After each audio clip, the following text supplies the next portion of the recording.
Action 2 Adult Education and Vocational Educational Training Questions and Answers session. My name is Mante and I will be your presenter today.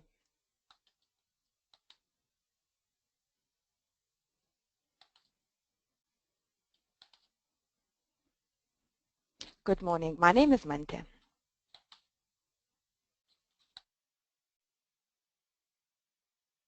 Good morning, my name is Zoe. I'm an Assistant Project Manager as part of the Erasmus Plus team, and I will be answering your questions today. Thank you. Good morning, my name is Amy Yardley. I also work on the Erasmus Plus team as Assistant Project Manager, and I will be answering your questions today. Thank you. Thank you. I will now go through the presentation, which is just a few slides. And there will be time for questions related to the topics at the end of each section. On your right-hand side from the tool panel, you should be able to download a handout which contains useful interactive links, as the session is not designed to look at how to complete the application form, but rather to answer any queries you may have. For a step-by-step guide on how to complete your application, please read through the guide for applicants, which can be found on the Apply for Funding section on our website, and you can learn about the hints and tips on the application form by listening to our recorded webinar available on our website as well under the News and Events sections. All links are provided in the handout too. Therefore, in this presentation, I will start giving you a quick introduction to the opportunities available under the Key Action 2, both in the fields of vocational educational training and adult education, and then we will ask you to vote on the topics you would like to hear first. Before we start, I would like to launch a poll, and if you could please all vote for it. The question is, have you watched our pre-recorded webinar for applying for Key Action 2, Adult Education and Vocational Educational Training? Please take a few seconds to vote. Thank you.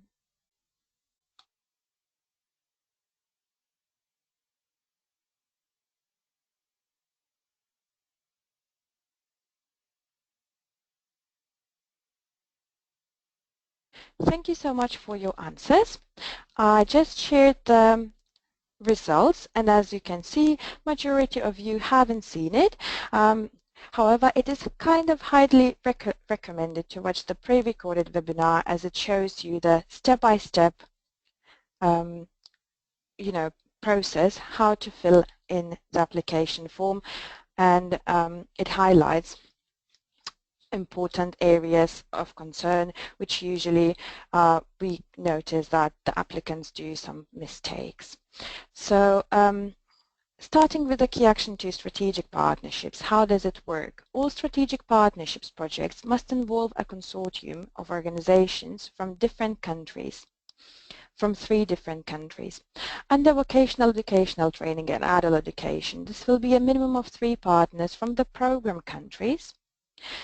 There is no limit to the amount of partners that can be involved in a strategic partnership. However, funding for project management and implementation is capped at 10 partners. One organization can apply for funding, and they should do so to their national agency. The funding is calculated within your application and relates to the items and relates, apologies for this, just a second.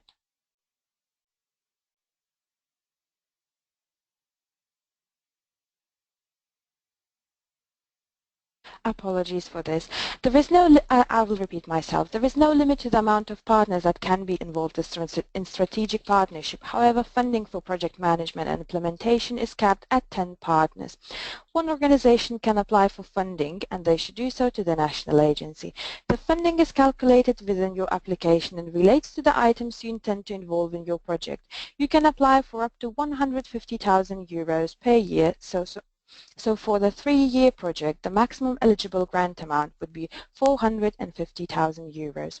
The minimum duration is 12 months and could last for up to 36 months.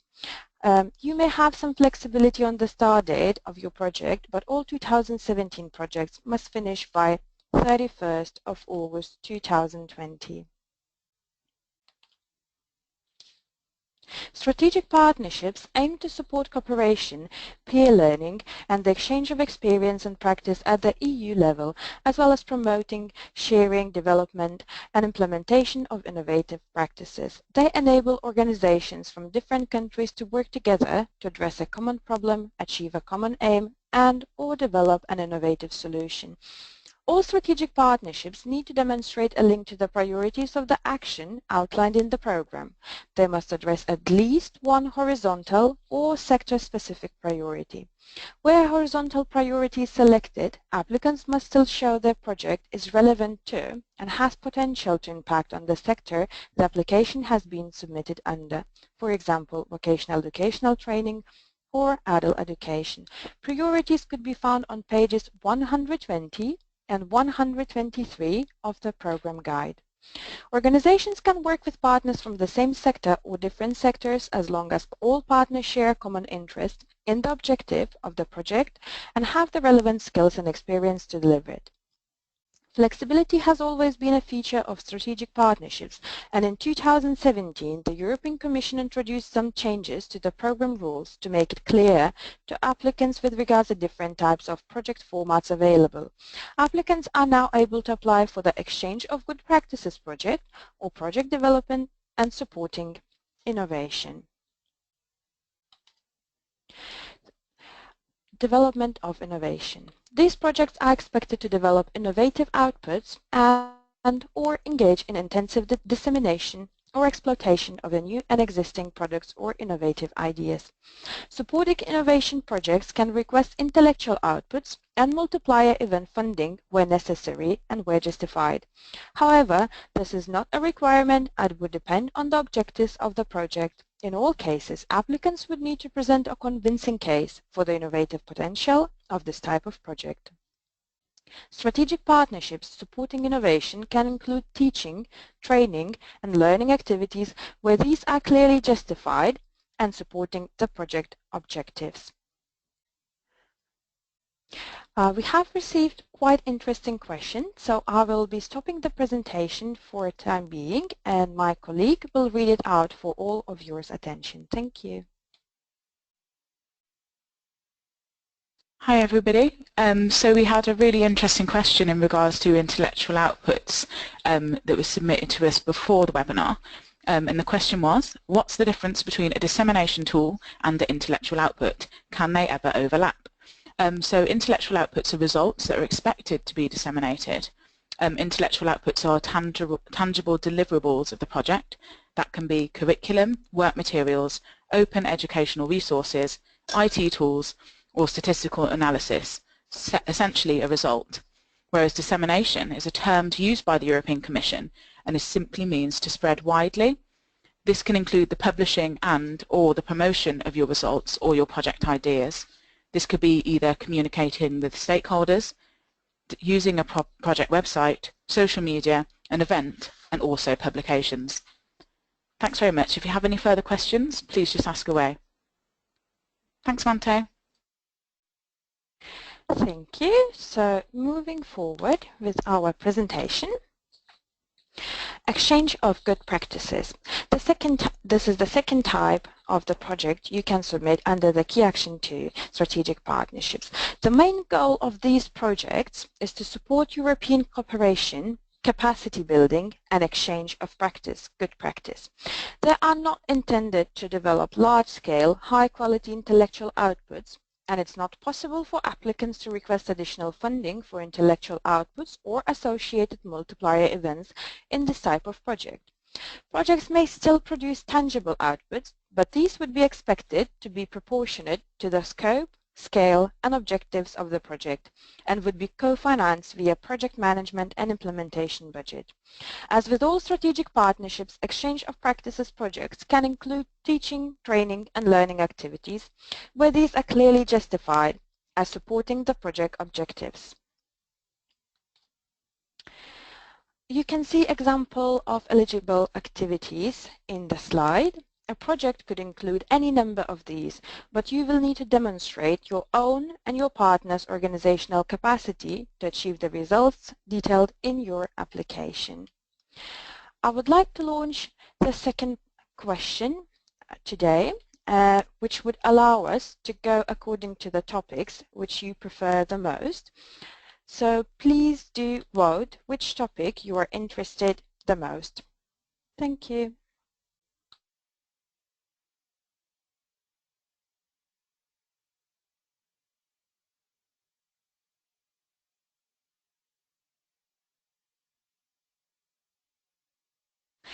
Thank you so much. Now I'm sharing the results, and as we can see, most of you are interested in the application form and what's new in 2017 call. Just to let you know that we will cover all three topics. However, we'll start with the application form and what's new in 2017 call. Thank you. So the first new feature which was introduced by the European Commission is the associated partners. Associated partners is a section D4 which appears in the electronic form if the type of the project is development of innovation, and it would be in the section B context. For your information, associated partners are those not formally mentioned in the application form, and they're not listed in the partner organization sections of the application form. In addition to the organizations formally participating in the project and receiving European Union funding, strategic partnerships may also benefit from the involvement of the other organizations from the public or private sector that can bring added value to the planned activities by investing their own resources and the know-how. Any such organizations will be considered associated partners, but from a contractual perspective, they are not considered as a project partners and will not receive Erasmus Plus grant funding. If you plan to involve any associated partners in your project, you must clearly explain the scope of the involvement in the project activities, the added value they will bring, and outline how their participation will be funded. Please note that exchange of good practice type projects can also have associated partners. However, there is no box specifically in the e-form which refers to this, so you should, however, still include this information elsewhere in the application form, for example, in the section description of the project. When you are including associated partners, please ensure that their involvement is clearly explained and justified, as this will be considered during the assessment of your application. If the justified multiplier events can be held in the country of any associated partners. Another two new features is that all higher education institutions, whether applying as a coordinator or as a partner from United Kingdom or even a program countries, must hold Erasmus Plus Charter for higher education. For those who are planning to apply for the strategic partnership supporting innovation, application form will allow to select Serbia. However, under this particular key action, Serbia is still considered as a partner country. So even though you have the option to select Serbia as a program country, it won't be applicable for this key action. Let's take a look at the main changes in the budget section for 2017 call. Under the travel budget heading, a new distance band for travel between 10 and 99 kilometers has been added, and the funding for distances of over 8,000 kilometers or more has been increased. In addition, with the travel budget table, a cell has been added to request funding for so-called top-up for expensive domestic travel. This enables applicants to request additional funding for participants who will incur significant travel costs to reach a main travel hub, such as an airport, within the country of origin or the receiving country. A participant is entitled to receive 2 top-ups for expensive domestic travel costs to participate within the same mobility activity. 1. To reach a main hub in the country of origin, and 1. To reach a remote final destination within the receiving country. You should indicate how many of these top-ups you will need and input this information in the boxes provided in section J1 of the application form. Please bear in mind that expensive domestic travel is defined as a cost exceeding €225, and the maximum that can be awarded as a unit cost is €180 per participant. We have the question from audience which is relevant to all of us, so I will allow one of my colleagues today to read it out and give you the answer. Thank you. Excellent, thanks very much again, Mante. So I've got a question in regards to higher education institutions and their eligibility to apply for Key Action 2 Adult Education. So I just wanted to clarify really on Mante's previous point that absolutely we do welcome HEIs to apply for Key Action 2 both within adult education and for VET. But as Mante mentioned, we have had further clarification from the European Commission that all HEIs need to have an Erasmus Plus charter for higher education, which is also called an ECHE, so you'll probably see that around somewhere. More information on the ECHE can be found on the Executive Agency's website and how you can apply. I believe the next deadline is the 31st of March for that. In regards to that, General Key Action 2 Adult Education and VET rules still apply, and you do need at least 3 organisations to form a consortium. If you have any further questions on this, please just send us a question. Thank you very much. Thank you, Zoe. Coming back to the budget section, this year you can also request funding for expensive travel costs, not just from, but also to outermost regions and overseas countries and territories under the exceptional cost heading. Previously we had a question with regards what is remote area. So the remote area are understood as a place that are difficult to reach, for example, mountain areas, islands, or is isolated towns where there is a significantly limited availability for motorways, railways, or bus routes. In some cases, travel between neighboring countries to reach a hub might be possible, for example, if the airport is closer or easier to reach in the neighboring country and therefore presents better value for money. In all cases where top-ups are requested, and we are talking about the domestic inland top-ups, clear justification must be provided within the application form. There were quite a few changes as well with regards to mobilities. So mobility elements for learners and staff, as we mentioned before, are also possible for the strategic partnership projects. In Key Action 2, mobility is there to support the aims of the project and the partnership of organizations involved in it. All mobility must be shown to be supporting the project. It is necessary for the aims of the project that the mobility takes place. Mobility activities in Key Action 2 enable organizations to get learners involved in the project through study programs, blended mobility, project work, long-term pupil mobility, and youth initiatives. As well can involve staff through teaching training events and assignments and youth worker placements.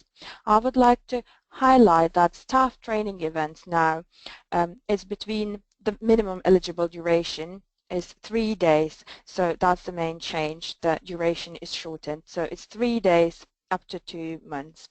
Teaching training mobilities can take from 2 to 12 months and blended mobility from 5 days to 2 months. Now we move on to a summary of the process and some of the key details to bear in mind. Beginning with the application form, the deadline for the submission of the applications is 29th of March 2017 at 11 a.m. UK time. The key documents required to be uploaded alongside the application form include legal entity form, financial identification form, and recent account information to demonstrate financial activity and, if applicable, VAT certificate. Please note, transaction details can be blocked out of from viewing on bank statements if this would like to be withheld due to the confidentiality. The maximum grant for any Key Action 2 project is €450,000 for 36 months duration. So, for example, it would be 12,500 euros per month.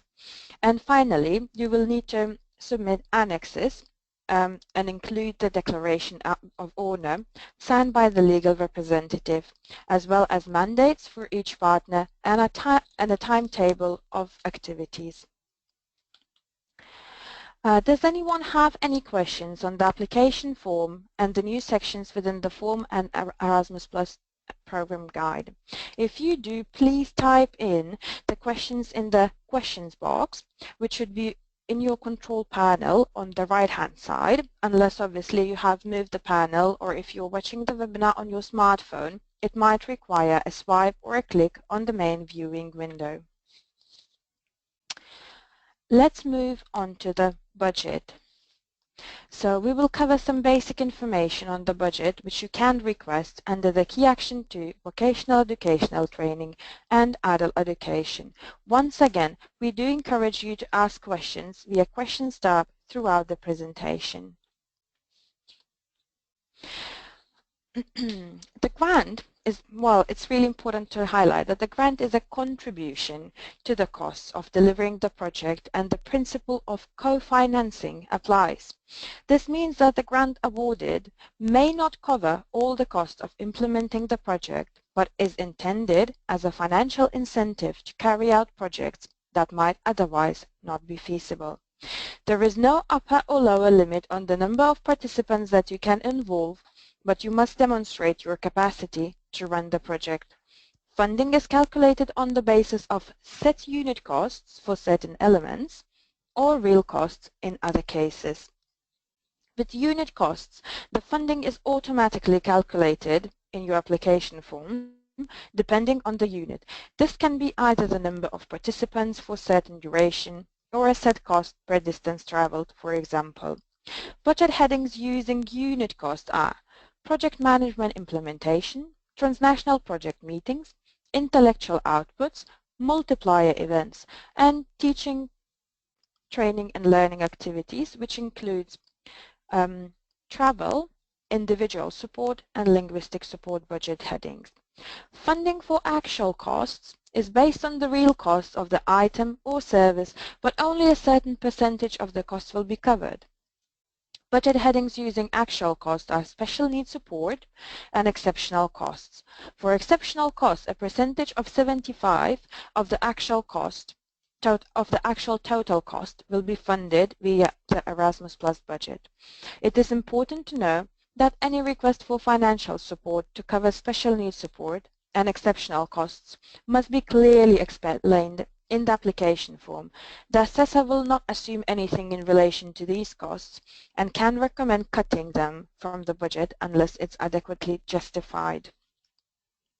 We have prepared a table, Key Action 2 budget table, which we hope will clarify which budget headings are using unit costs and which ones receives real costs funding.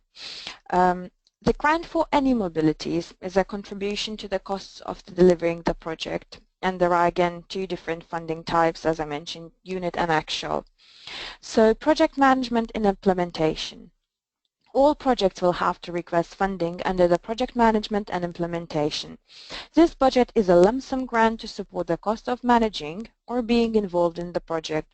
Staff costs for managers and administrative staff are expected to be covered under this budget category. Project management implementation could be used to cover smaller scale activities such as project websites and all dissemination costs. It is calculated based on the number of partners and the duration of the project. Transnational project meetings. Generally, all the projects will also request funding under the transnational project meetings to support participating countries in meeting up to discuss the project and plan project activities.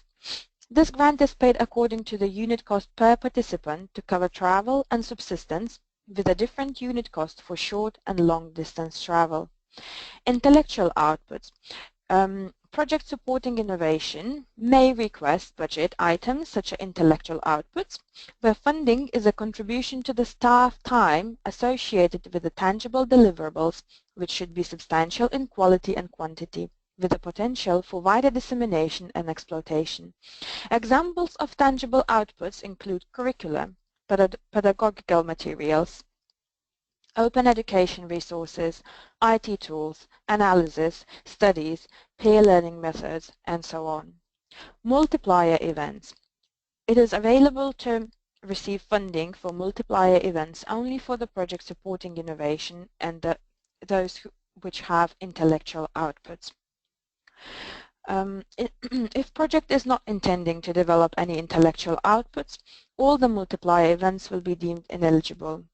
This funding supports the dissemination of the project and the intellectual outputs. For example, it could be national or transnational conference, seminar, or an event sharing and disseminating the intellectual output produced beyond the immediate project partners and beneficiaries. It's important to note that this budget category has a cap of €30,000. Moving on to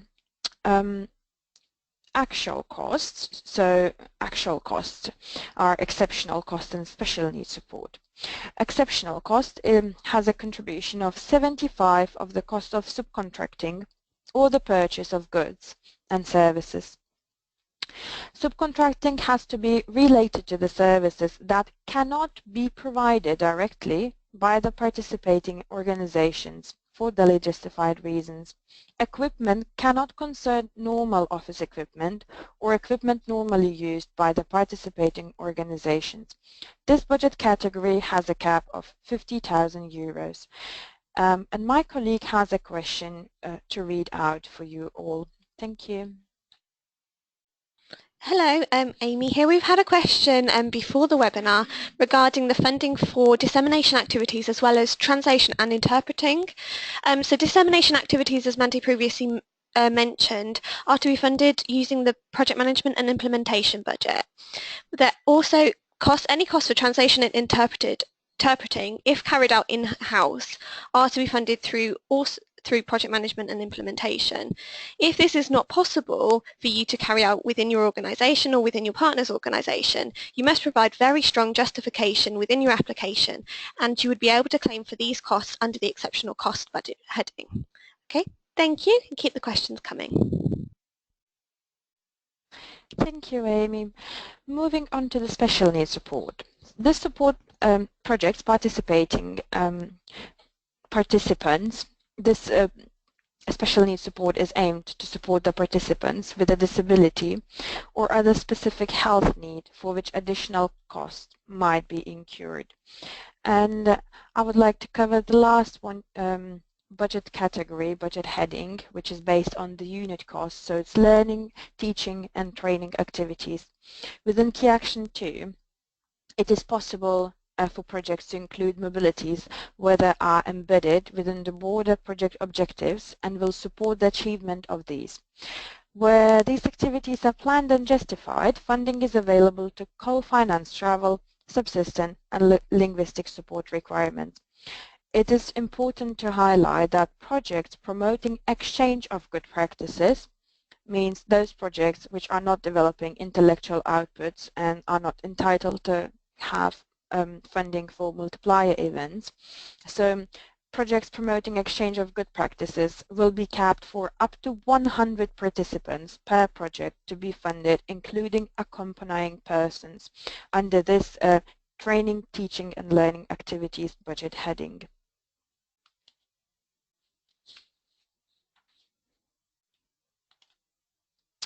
So what's new under the Key Action 2 funding? Optional funding now is available for transnational learning and teaching and training activities.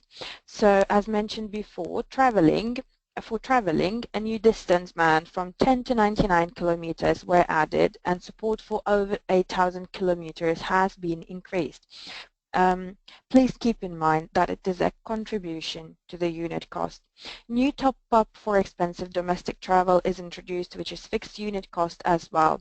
An exceptional cost based on real cost available only for the teaching, training, learning activities to cover maximum up to 80% of eligible cost incurred due to the expensive travel costs of participants from and 2, outermost regions and overseas countries and territories.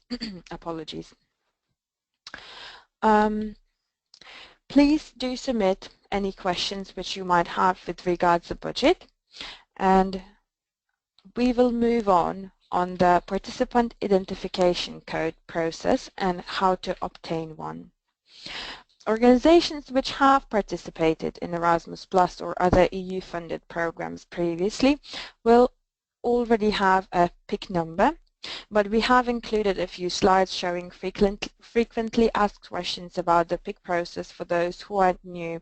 And from the registration, we know that we have quite a few attendees who haven't been participating in any Erasmus Plus programs. So the first question would be just to see where we are standing at. Does your organization have a PIC number? Could you please vote? Thank you.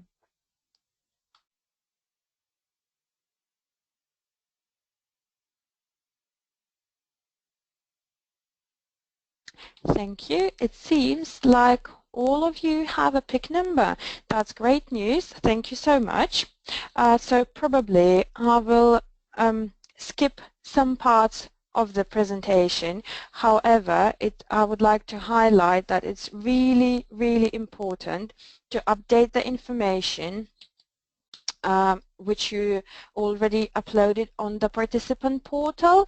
So for example, if you had any changes of address, any changes of you know, legal representative or contact person, even the mobile phone number or email address, please make sure that it's all up to date on the participant portal, because this information will be pulled through to your application form, and if we will have incorrect contact details, we won't be able to contact you.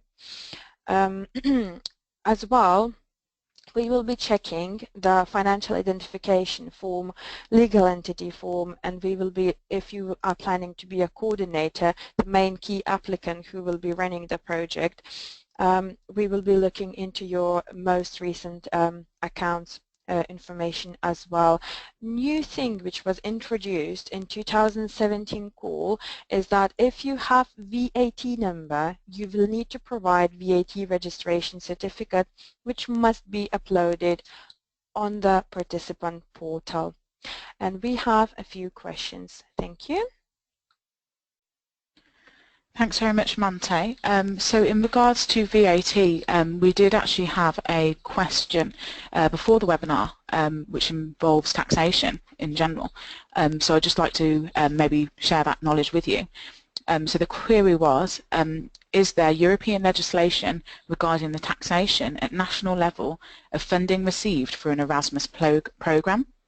So I can confirm that all beneficiaries are subject to national law in relation to tax, and this will depend on the tax arrangements for their organisation. If you have any queries regarding your organisation's tax arrangements, then you should make sure that you discuss that with either your company accountant or the HMRC.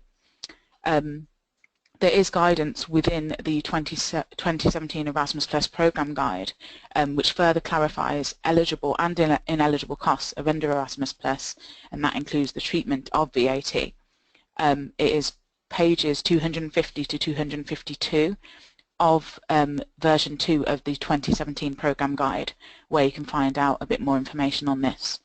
Okay, thanks very much. Keep your questions coming. Thank you, Zoe.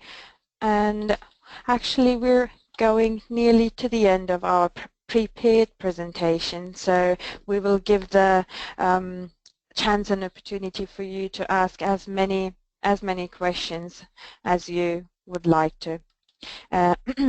We have one more question for you as well. We just are curious and would like to know, is your organization ready to submit an application? If you could please answer to the question. Thank you.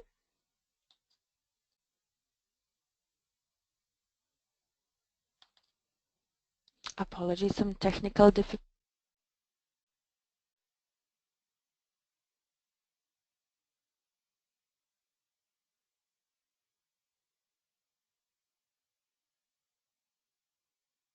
Apologies for a couple of seconds of silence.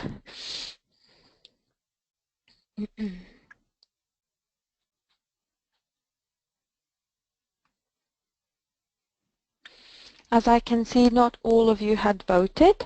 However, we have a quite clear and consistent view, and I will be closing the poll in a second now, that nearly 70% of those who had voted, they're ready to submit an application. So if you have any final questions, please do submit. If we haven't covered something within this half an hour or 40 minutes of our live webinar, this is the chance for you to ask all the burning questions. However, if you will come up with a few questions afterwards, the live webinar question and answer session, feel free to get in touch with the Erasmus Plus National Agency helpline. And I just wanted to share with you that we have a further guidance.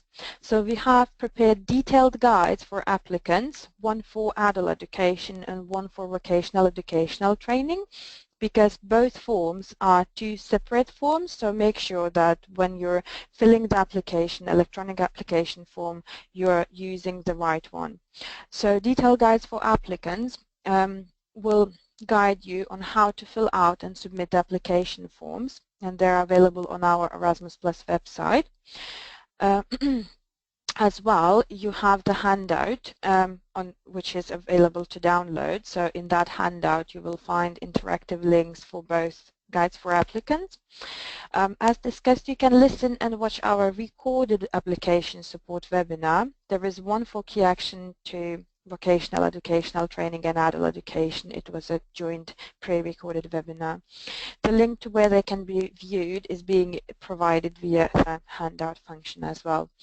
If you haven't done so already, please sign up to our newsletter, as this will provide you all the most up-to-date information about the call and about the Erasmus Plus program.